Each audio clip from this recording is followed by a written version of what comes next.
Hello, and welcome to The Soul of Business with Blaine Bartlett. I am your host, Blaine Bartlett. And for those of you that are new to the podcast, just a real quick overview of what we talk about and why this podcast I think is relevant, particularly in today's world. Carl Jung, at one point in time, the philosopher, was quoted as, after being asked a question, what is the soul? He said that from his perspective, the soul was that part of anything, and he literally meant anything, that enlivened whatever it was that we were looking at, speaking about, or organizing around. Specifically human beings, that spark, that divine spark that brings life. A tree, it's the same sort of a thing. The same is true in my experience and in my perspective, from my perspective, with a business. A business has a soul. It's that spark that, it's usually present initially on the founding of the organization. It's part of the mindset that the founders bring to the organization. It's that creative piece. It's that part that imagination can live in when it's really allowed to take root and grow. It's where innovation can be sourced. And it is essentially the part that answers the question, for the sake of what are we in business? Not why are we in business, but for the sake of what are we in business? So with that little bit of an overview, the guests that we've been having on the show are fairly eclectic. We've got macrobiologists, we've got ecologists, we've got business leaders, we've got artists, filmmakers, just a pretty interesting cast of characters, you might say. And today is no exception. And just in full disclosure, my guest today, Rinaldo Brutoco. I've known Rinaldo, 10 years now? Yes, we're a little bit longer than that, maybe. We met in bathrobes in a hallway, but we should let that story go. Well, no, we might talk about that one. That could be interesting. Rinaldo is the head of the World Business Academy, and that actually is more than the head of it. He is kind of the founding soul, if you will, along with Wells Harmon a number of years ago. But yeah, Rinaldo has been the torchbearer of the Academy since its inception, almost 3 decades ago now. And I am thrilled to have him on the show for a couple of different reasons. One would be obviously what's going on in the economic gestalt that we find ourselves living in today as a consequence of the COVID-19 virus. But also just an ethos that the Academy espouses, which is the perspective that business, because it's the most pervasive force on the planet, business has literally a moral obligation to take responsibility for the whole. And when you go to the website of the World Business Academy, you will see that in the masthead. Business taking responsibility for the whole. So Rinaldo, I want to just thank you very much for taking the time. I know you're incredibly busy, given a lot of stuff that you're up to. But thank you for being on the show. Thanks for having me, Blaine. It's always great to chat with you, and to do it with this technology is even more fun, because usually we just talk on the phone. Yeah, I know. I get to actually see you while I'm talking to you, which we will get to the bathroom story in just a minute. But before that, the only question I usually will bring to the table, and then we just kind of riff from there, is when you hear the soul of business, what does that bring to mind for you? Okay, so to me, it's more than a double entendre. So the soul of business is the zeitgeist, the essence of what business is about. And I would argue that business is about providing some good or service that society needs or wants, that is not destructive. So you can't be providing a service called murder for hire. That wouldn't be business. That would be gangsters, right? That'd be mob. So a business provides a good or service that society needs or wants, that's an appropriate good or service. That provides the framework for business to see itself in service to society. So the soul of business in that context is the essence of what the business is here to do, which is to bring forth into the material plane of reality something that started out in the etheric plane, in the world of mind, consciousness. Before Henry Ford could build his first car, he had to envision, I think we're going to do a thing with the long line, and somehow we're going to do this assembly thing. We'll call it an assembly line. Now I'm going to build my cars. You can't start with the car rolling off the first driveway till you conceptualize what the car is going to look like and how you're going to build it. That's the etheric plane, conceptual. Physical car driving off the lot, that's the material plane of reality. It's converting that. And if you look at all the great business stories of all time, they all have that in common. They take some etheric, some concept, consciousness, whether it's Thomas Edison, Ford, as I mentioned, Andrew Carnegie with blast furnaces. You start with a concept, and then you go, okay, how to make that concept real. Now, that's what the soul of business is to be real in society for purpose and good. And I'll come back to that because that led to the creation of the mission statement of the Academy. By the way, it's 1986, Bart, Blaine. So we're talking a lot, more than 30 years ago. More than 30 years, yeah. I was a young man then. And the second part of it, I say it's a double entendre. The other part of the essence of the word soul, I believe that Teilhard de Chardin had it correct, that we are spiritual beings having a human experience rather than human beings occasionally having a spiritual experience. So if we are spiritual beings having a human experience, we have to bring to our daily life, which means what we do for a living, that same essence of soul, of the connector within that connects to all that's without. So the that blows to the world in the Buddhist concept. It's the connecting to all that is in the Einsteinian sense.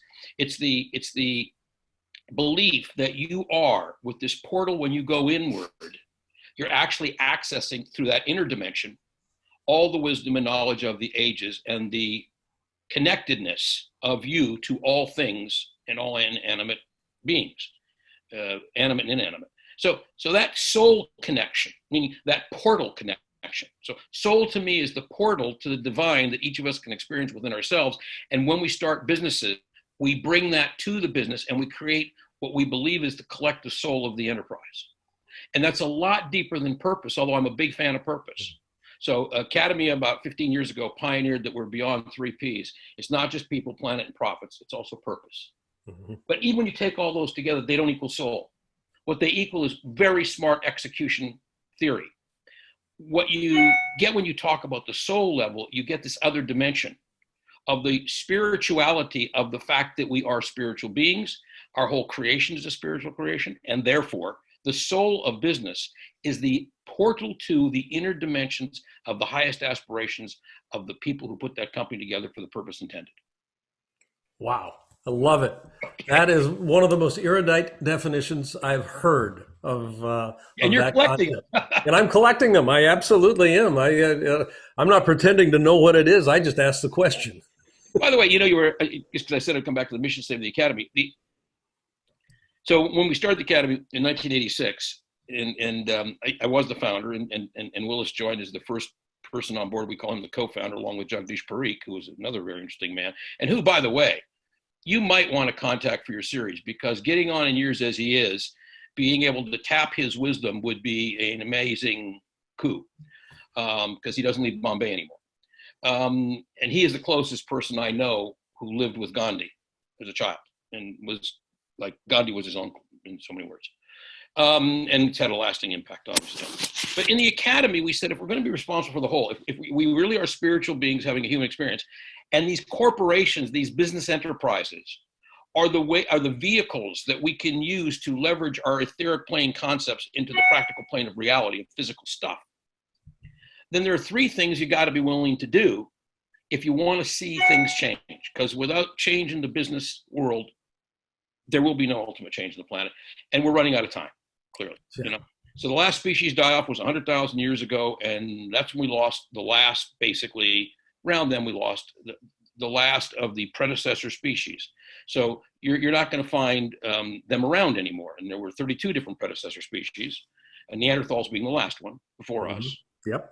But we, Homo sapiens sapiens, which came on the scene about 100,000 years ago, are now going through species die-off, meaning we literally have terminated our ability to support ourselves on this planet as the species known as Homo sapiens sapiens. That's why the planet is on fire, because we've destroyed conditions that make it possible for us to live here. So our technology and our casualness and our carelessness and our being divorced from the responsibility for what we create has led it to the point where our planet's now becoming unlivable, and probably will be so within less than 10 years. Yeah, it's Now, interesting. Yeah, yeah. I mean, epidemiologically, well, you that know, and climate change. philosophy. I mean, yeah, Climate change. And yeah. by the way, if you talk to Bill Gates, and Ecology and epidemiology are linked. yeah, and if you talk to Gates, Bill Gates, 2015, he said we're going to get hit with and some huge virus is going to go through here like a pandemic, and you got to be aware of it because you can see it coming when you destroy the climate the way we have. He could see it coming, and I Yes. could give you why, chapter and verse. So in the face of that awareness, the three we call it the tripartite mission of the academy is to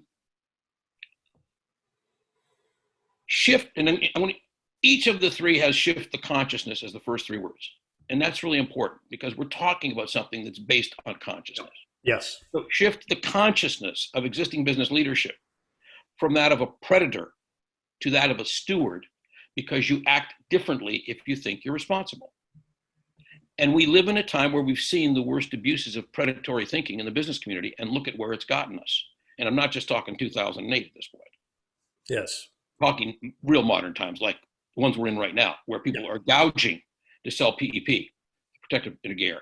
They're gouging to sell ventilators. They're gouging to sell certain nutrients, swabs, and you name it. Okay? That's predatory. That's the class. You walk into a town, everybody's dying from thirst. And you say, "I'll give you a glass of water for $100." That's predatory. Predatory. Okay? The second part of the mission: shift the consciousness of existing business of young people entering the business discipline, particularly our business schools. So they see themselves as entering a noble profession rather than a jungle. All the metaphors when I came into business were either military or jungle. Mm-hmm. And it's like if you really get dressed in the morning as a young MBA or as a student or as someone going into the business world for the first time, and you look in the mirror and you see yourself putting on, say, a coat and tie or whatever, it's a woman's a suit of some sort or whatever her business garb is, and you see yourself as robing for the temple, in that moment, you remember why you're here. You are to be of service. If you are not being of service as a business person, you are a pariah. In fact, you're a parasite. Mm-hmm. You're leeching off of the goodwill and the beneficence of the society that spawned you for your own greedy purpose. Yeah, so, we talk in the book Compassionate Capitalism, wherever it is here, about the merchant priest, and that's essentially what you're speaking to here. Yeah. And then, so that's the second one. So become a steward. Mm-hmm. Take responsibility for what you're doing so you can co-create a better world. And that's a whole lot better than being predatory. Be aware that you're not in a jungle where it's kill or be killed. You're going into a temple where everybody helps each other get to the next level of the game, mutual support. When you talk about the third one, which is the third one is the one I like, and I'm working on the most right now with an organization called Just Capital, is shift the consciousness of the public at large. So it puts its money where its deeper values are, knowing that when they do that, business will turn on a dime. Business will immediately service that desired need, because that's how business operates.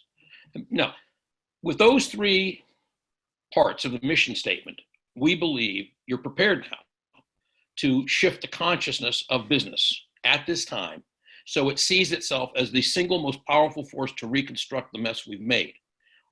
Whether business made this mess all by itself, or whether it had help from political forces or religious forces or all kinds of other forces, fine, water under the bridge. The fact is, we're here. Yeah. And nothing has the power of global business, nothing. And without global business deciding to change, meaning not only business in the US, but in every country in the world, if you don't change that, you won't change the fundamental outcome. So that's where we're at. Yeah. We're at the edge of extinction, literally. We're at a point where our civilization is going through an extinction event, and there aren't going to be any Homo sapiens left in another 20, 30 years, just like there's no Neanderthals today. And that's okay, because those of us who will survive this extinction will be that new awareness that not only embraces all three of those principles, but also embraces the principle that we are one. Yes. Okay? So that's what the new consciousness is. It's the man or woman who knows, that's sapiens, that they know, that's sapiens sapiens. And what they know is that we are one. That's Homo universalis. Right. That's the emerging new species. And that's what we should be looking at in the terms of the soul of business It's what we should be talking about in terms of the jumping off point for something like compassionate capitalism. It's where I've been talking about for 20 years, the business warrior monk comes from. All of that comes from the same fountainhead of Yeah. an awareness of relationship to society. The title of the book, Compassionate Capitalism. Yeah, compassion predicates connection. And without connection, there is no need for compassion. And without compassion, you have no connection. I mean, there's a symbiosis that kind of comes into play with that. So it's one thing to be conscious, conscious capitalism, but it's another thing to actually, what's the behavioral analog to that, which is compassion. It translates into something more, aspirational in one sense, but also I think just much more fundamental given what we're dealing with today. Well, and I think that it brings in an element that starts to tread towards the spiritual, because conscious capitalism can be a very mental conversation with yourself. And it is. And I've been at the forefront of it for 35 years. So yes, you have. I get it. I like it. I embrace it. At the end of the day, it's not as powerful in a way as compassionate capitalism, which has the soul element embedded as well as consciousness. Yes. Because we are soul beings, as I said a moment ago. And we can't ignore that. We do so at our peril. In fact, the extent that we will go to in modern society to try and numb that awareness of our spirituality, you look at all the drugs, opioids. You look at, you go right down the line, alcohol, food, sex. I mean, there's so many drugs you can try for. And they're all used pretty much for the same purpose, which is to numb out your ability to really connect at a deeper level with the who you are at that portal place in your soul. Mm-hmm. Yep. There's Sanya Amaret, Nobel laureate, economic professor out of India. We don't have any real poverty in the world today. I mean, we have poverty pockets, but what he talks about is poverty of meaning. And this is where you begin to see the opioid crisis as an example, and some of the other addictive behaviors that you come into. It's the surfeit of meaning, the absence of meaning, which signals a disconnect from soul. Soul is meaning lived. Yeah, because if you are a spiritual being, that's why I started there, and you cultivate with the same diligence your attention to that soul portal in yourself and your organization. Yeah. Which, by the way, once you cultivate that in an organization, then that becomes the yardstick by which all your values are set, your value metrics. Bingo. Well, and that brings us to an interesting inflection point here in our dialogue. Business runs on metrics. I mean, measure something to gauge where it's going, and the action. Management only gets what it measures. Exactly. Nothing else. So, you and Deepak were in a conversation a number of years ago, and I'm not sure which one it was, whether it was you or Deepak, but you had this idea of changing the business metrics, and it came to be called Just Capital. Yeah, no, it's a great story. It's a great story. So it's a short story too. So Deepak said to me one day, because we were working together. I was running his foundation for him for a while, and we've been brothers for almost 25 years now. So it's a very close relationship. Still is. I just talked to him a couple of days ago, and he turns to me one day and he says, "Rinaldo, what would it take to get Wall Street to quit being so rapacious and greedy and destructive? Because that's what's getting us into this trouble." And I said, "Well, Deepak, you'll never meditate them there. They're not gonna change because they had a moment of like Paul on the road to Tarsus. Paul on the road to where was Paul of Tarsus on the road to Gethsemane? Gethsemane, yeah. Where Paul was riding the road, he gets hit with the flash of lightning, and he becomes a Christian. Remember that whole thing? Okay, that moment isn't coming in Wall Street. They don't have those antennae. But what you can do, Deepak, is you can change the goalposts. If you can redefine what success looks like, you don't have to convince them. They'll go there like heat-seeking missiles because they want to win. The essence of Wall Street is the competitive desire to win, almost detached from every other human emotion. Mm-hmm. And that drive is what you have to tap.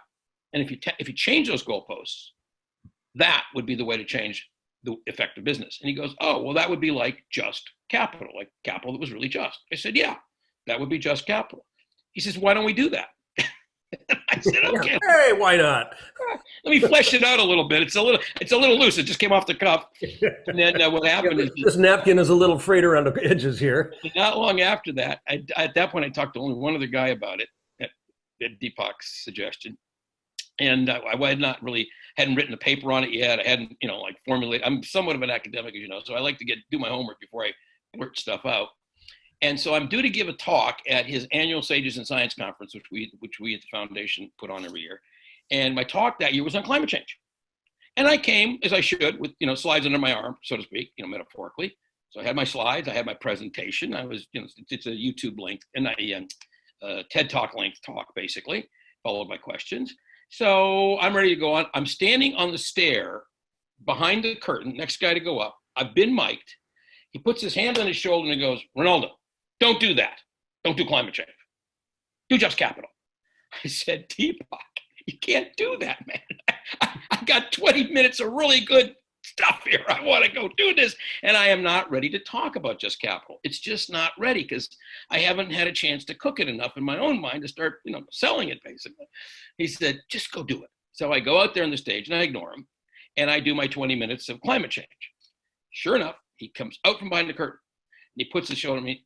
Now, Rinaldo, how long have we been really close friends? And I said, I don't know, Deepak, maybe 20 years at this point. This is all on video, by the way. And he said, okay, so why won't you talk about just capital then? Okay, I'll talk about it. So I did a 5-minute riff on what just capital would be. Yep. Yeah. And if you look at it today, you compare it to the 5-minute riff, that's what it is.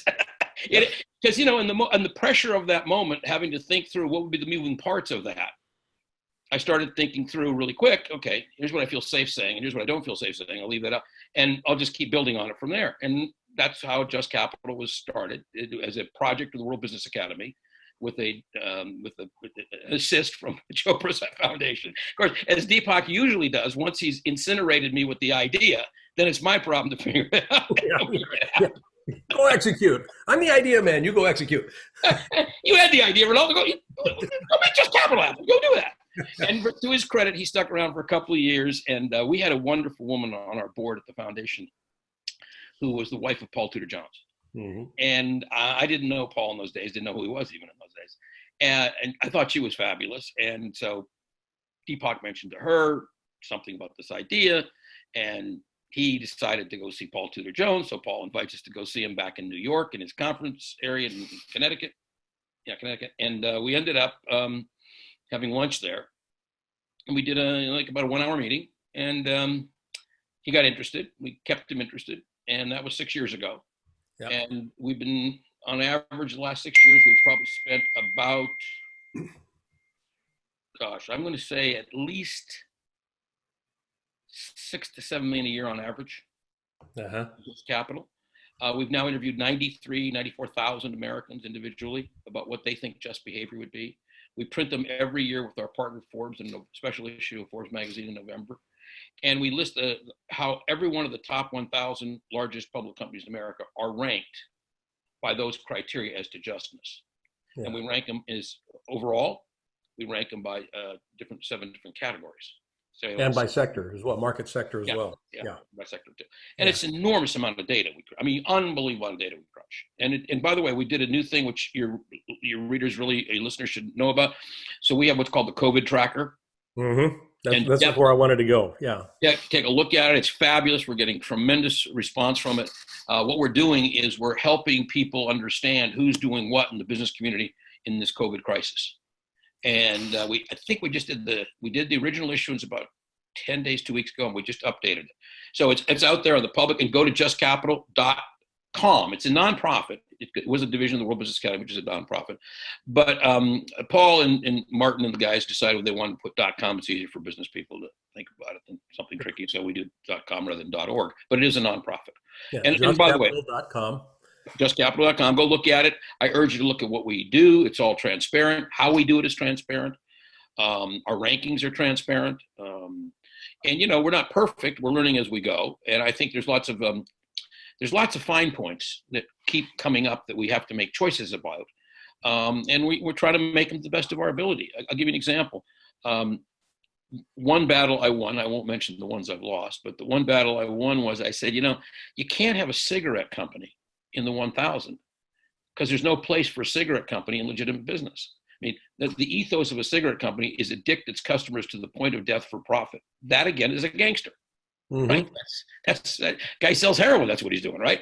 So to me, it's not a legitimate business. So R.J. Reynolds is not a legitimate business enterprise. It is a mob-run organization for pure profit, where death is the stock and trade, and they know they're killing people. And by the way, they want to get you as young as they can so they can sell you as much of their garbage, so that by the time you die, you will have bought a lot. And that's why it's so addictive, and that's why since the 60s, when they learned what they were doing, that they kept lying about it. The way fossil fuels been lying since the 60s. Since the 60s as well. Yeah. Yeah. So, and there's some decent guys coming out of the fossil fuel business now, but by and large, it's hard to justify what the fossil fuel companies do in the pursuit of greed and the price of that to society. Oh, the consequence environmentally, as well as ecologically, environmentally, politically. You want to destroy a country, go discover oil there, and then watch them fight like crazy, and some dictator will emerge. And watch other people get screwed. And that's not just Nigeria I'm talking about. That's every single country where it happens. Yeah. And so and if you want to look at the ultimate in destructive political power that oil can create, look at Saudi Arabia. Absolutely. Yeah. BS or Russia. People. Yeah. Or Russia. Yeah. Good one. Yep. Yeah. It's interesting. So, I want to be real clear here. The World Business Academy is not anti-business. No, we're for business. No, exactly. Say that again. We're for business. Yes, absolutely. And in fact, one of the things we say in Just Capital is one business of the reasons in its truest sense. See, Just Capital's, when we measure the top performing 100 companies in the country, we actually put together an ETF of just those 100 companies. Yep. We have consistently outperformed the market for 3 years. Yeah. And for those of you that don't know what an ETF is, those listeners, it's exchange traded fund. Exchange traded fund. It's like the ETF that we put out, which Goldman Sachs is carrying as their paper, is the top 100 companies. And when you buy into that ETF, you're getting basically a package. You're not buying the individual company. And that ETF has been outperforming the market in good times and bad. Now, why that's important is because what we're proving is business leadership that's sophisticated enough to understand what it's doing in all realms is going to outperform the greedy and the lazy over time. Yeah. So the best place this comes up is we've been pioneering at the Academy for about 15 years, and now for the last 2 years at Just Capital, a concept called stakeholder capitalism. Yep. And the idea behind stakeholder capitalism always was and still is, it's illegitimate for a business to only have one stakeholder as its objective. So if all you are doing is working for share owners, we consider that an illegitimate exercise. Because you're denying your responsibility to other stakeholders, which would include your employees, would include your vendors, would include the people that your customers, it would include the communities in which you operate and the planet on which you live. And what we say in the Academy is every business arises from a society somewhere in the world or from global society. You can't evaluate the business apart from where it arose from. That's like not being able to you want to evaluate me, you got to know who my mother was. And it helps to know who my father was too. If you want to know where business is coming from, you have to be able to evaluate that. You have to be able to evaluate what is the zeitgeist, what is the, if you will, the spiritual momentum through which all this moves to create the result you hope in business. And for me, and I consider myself blessed in so many ways, because in addition to being in the Academy all these years and writing about all this stuff with all these books and papers, I've had the good fortune to be very successful in business. And that wasn't an objective. Being successful in business was never an objective. It was always about something I thought I needed to do, and I do it. And I figured if I'm going to do it, I might as well turn it into a for-profit enterprise. So when I started investing in, basically organic food 30 years ago, it was early on, but I did it for all the right reasons. I think I knew it was going to get to be a big industry. I'm not sure I thought it would get as big as it's gotten, but clearly getting in at the ground floor was pretty good for me financially. Yeah. Certainly that was true when I started the first pay television company in the world with two other guys back in 1972. So we made a lot of money on that. Other things I've done because I thought they needed to get done. In other words, I had a reason as a business that emerged from this society to do something to give back and and in the process, Yeah. make a profit. Well, And let me go back to profit. Okay, and here's my definition of profit. Profit is the surplus you get to reinvest and keep for doing something well that society needs and wants. that society needs and wants. And that's the caveat that I think a lot of, I mean, you look at business today, the value proposition, and this goes all the way back to how we began to define, the soul of business, an expression of connection. If my service or product isn't uplifting the experience of being alive on this planet for all on the planet, I don't deserve to be in business. I mean, it ultimately comes down to that.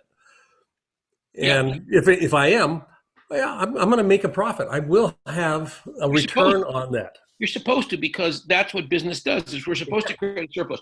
I'm convinced the very first business transaction that probably ever happened in the world, somewhere in the Middle East, where one guy was growing what was called groats, which is a form of barley. It's a Middle Eastern grain. Groats. Yeah, I've got some in the pantry, actually. Oh my goodness, I didn't know they were still around. Good for you. Yes, You're they a are. patient being. And then some guys were also growing pigs down the road because that's the oldest domesticated animal. And the pig farmer, he can't let his pigs run wild, so he can't leave the pigs and go get his groats. And the groat farmer can't leave his field to go get the pig. So some guy goes, I'm going to tell you what, I'll take one of your pigs, I'll swap it for a couple of bushels of his groats, and I'll exchange them. Now you guys can do what you do well, and I'll charge a small fee for the process. That's totally legitimate business. That's the surplus. Now, if you charge 5 times what they get, that's not business. That's abuse. That's abuse. Okay. And so I really like to look at how it is that business can arise from a society and how impossible it is for business to survive or succeed in the absence of that society. Exactly. The only guys making money in Syria are bomb makers. Right? Try be a bread maker in Syria. You ain't gonna have a great future. Try doing it in Afghanistan. Try doing it in Iraq in some ways. Try doing it in Iran in many cases. Okay? Yeah. So you really cannot ignore the society you come from. If you do so, you do so at your peril. And when you try to insulate yourself with private armies, which people increasingly are doing now, it's not going to work. You'll Not going to work. Private army business. Well, that whole notion of societal context, being the wellspring of a business, given what we're at right now, society, I mean, we're not going to be the same as we were before we entered into this pandemic situation. There will be an emergence, but it will be smelling, looking, tasting, feeling different. What do you see societally that will influence and impact what business may be like coming out of this? Ooh, man, I got to tell you, Take as much time as you need in the next 3 minutes to answer that question. I'll tell you something. It's humbling. I've never in my life been in a situation where I had less clarity of what was coming than I am right now. And that's because we are literally going through species die-off. Our civilization, as you have known it, came to the end of its rope. And this particular pandemic is just one incident. What's happening in climate change is the bigger question, much worse, and there's no vaccine for it. So I'm thinking that what is going to come out of the other side of this is not going to look a lot like what went in at all. That's what I'm thinking. And that's true politically. That's true economically. That's true in terms of what businesses rise and fall. And when you put on top of it the extra dimension of climate change pressures, meaning on top of the pandemic, and when you put on top of it that we've probably, these are good numbers, we're an economy that's basically driven about 75% by consumption. Mm-hmm. Clearly, we've lost about a third of that already. And that's clearly. And of that third, so 25, 30%, that's at least 15% never coming back, maybe more. So if I said to you, you went into this door and you came out 20% smaller GDP than you walked in yesterday, can you tell me what that looks like on this side of the door? Not really. Not really. Not really, because everything's going to get rearranged. And the politics are going to get massively rearranged. We're going to end up in a full-blown autocracy by the end of this year, or in a civil war, or both, or a passing of the baton to a different consciousness about what government's supposed to do for people and what business has to do in support of government and people. Yeah. That's what's coming. serious choice in front of us. Yeah, and I think the best business people on the planet would agree that's a choice we need to make in the affirmative. We need to be more of service, not less. Absolutely. I could not And agree more. yeah, and I think that one of the things we do with COVID Tracker, we point out stories of companies that are doing really exceptional things to try and protect their employees at a time when, if you can take the hit on your P&L for, say, employees that don't have enough to stay alive, they really have to keep getting paid, and you can take that hit and worry about making it back 2 or 3 years from now, you're going to be in great shape. Did Yeah. you see that Costco, which did that, Yeah. just increased its dividend yesterday? Yeah, I saw that. Your friend and my friend, Raj Sisodia, and this is wrote a book a number of years ago, Firms of Endearment, Right. and the just capital metrics, remind me a lot of what he spoke to. And Costco was one of those firms that he identified in firms of endearment. Yeah. And I know that you also met, they're ones that are considered in the just capital. Yeah, no, and very much so. But and Raj Sisodia, that when he wrote that book, I went out to find him after I saw it. Yeah, The I guy, did too. and yeah, you remember he was at Bentley then. I mean, he wasn't. Yeah. They don't even have a graduate program. It was an undergraduate economics program he was teaching. But he writes this incredibly thoughtful, insightful book. Yeah. And of course, he's gone on now. Actually, it was Babson. Babson, that's right. Babson, yeah. That's what it was. And so he goes on to write this really incredibly thoughtful, insightful book. And then, of course, in the last 3 years, he's been the co-founder of Conscious Capitalism with John Mackey, and really the articulator of the theory behind conscious capitalism, which I think is having a huge positive impact. So I think Raj is a great example of a guy that you wouldn't have been looking for because he wasn't on the main circuit, who just had these insights that turned out to be where his mind worked a certain way. He could see what someone hadn't seen into that. Yep. He could connect the dots looking backward is basically what he did. Yeah. So there's a possibility for a future, but you connect the dots looking backward, and then you move that analog forward and see what we have. So, yeah. My friend Marilyn Ferguson used to say it's like being a future historian. You got to put yourself in the future, then look back to see what you saw. A future historian. I love that. Marilyn's great. We are at the time that this is supposed to come to a close, and I could talk to you forever. As a matter of fact, I love talking to you forever. I've been doing that forever for about 10 years. We did not get around to the bathrobe story. I'm going to just drop that in there as a teaser for possibly next time. Bring me back that'll be the tease to bring me back. That will be the teaser. I want to put a plug in for your book. I told you I was going to do that. He did not solicit this. The new book, yes. His new book. I just thought I have this rule of thumb that I read books like Blaine's new workbook, which I think is a lot of times people call them workbooks and they're not really. This is really workbook. You want to hold the cover up because I don't have it in front of me. Yeah, pull this out here. The Leadership Mindset Weekly. Okay, so it's a handbook. It's what you do every day for a period of weeks, actually a year in this case, to shift not only your consciousness but to shift your execution of your consciousness. Is the way I put it. And I have this like rule of thumb, which is if I go through a book like that and I have to use my highlighter 10% of the time or less, it probably wasn't worth reading. If I got to use my highlighter 10 to 25% of the time, it was really worth my time. Your book was pushing 50%. I mean, I was up there, like, I got at least a third of your paid words are underlined because I think you've got a lot of really insightful sentences that you can pop right out. And then if you keep reading, you understand them better. And I don't want people to think it's a turgid book because it's not. You make it easy and light. And I really enjoyed it.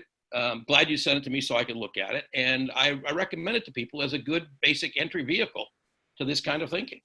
Well, thank you very much for that. That was an unsolicited endorsement from a very good friend.